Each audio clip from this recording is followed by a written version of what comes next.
Good afternoon. This is Awana Harrison reporting to you live from the show Miss Black Educates. There is a problem arising in Oakland, California, and that is an educational problem. 24 schools in the next 5 years will be shut down. The problem is that these schools are in communities of predominantly Black and brown children. Keith Brown, president of the Oakland Education Association, states that you should not be taking schools out of these communities. These communities deserve to have neighborhood schools that educate these students to the utmost capabilities. The East region in Oakland, from Fruitvale to the city's southeastern border and southwest of Interstate 580, there are 20 elementary schools, which 6 are to be closed in the future.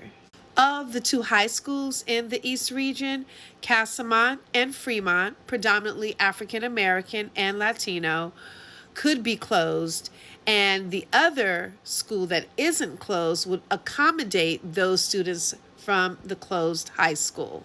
The Northwest region, which includes Claremont and Rockridge neighborhoods, which has 10 elementary schools, 1 school serving kindergarten through 8th grade, 3 middle schools, and 1 high school. None of these schools are projected to close in any of the near future.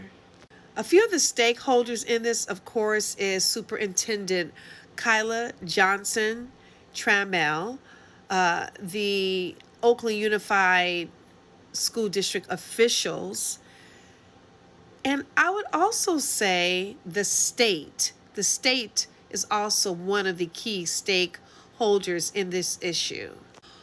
These decisions come based on trying to save money, and Oakland Unified School District claims that the district is operating with fewer enrollment and more schools. So their solution is to shut down a good portion of the schools in Oakland. Superintendent Kyla Johnson Trammell said the community of schools policy will result in students obtaining a better education because the money will be stretched among fewer schools. This issue is definitely a local issue. However, it's connected with the state because the state has say-so right now over the Oakland Unified School District because of the financial problems that Oakland School District has had in the past. This is causing a major issue amongst the African American and brown Latino community because they do not want their schools closed from their community.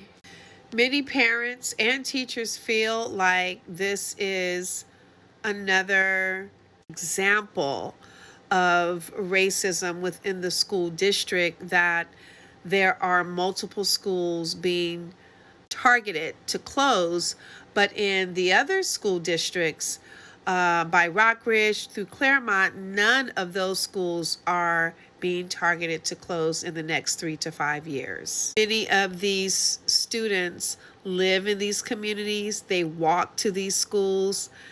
Who's to say what type of experience they will have if they are having to be bused to other communities, longer distances that maybe even their parents can't get them to? Why uproot students from their own community? That becomes a huge problem.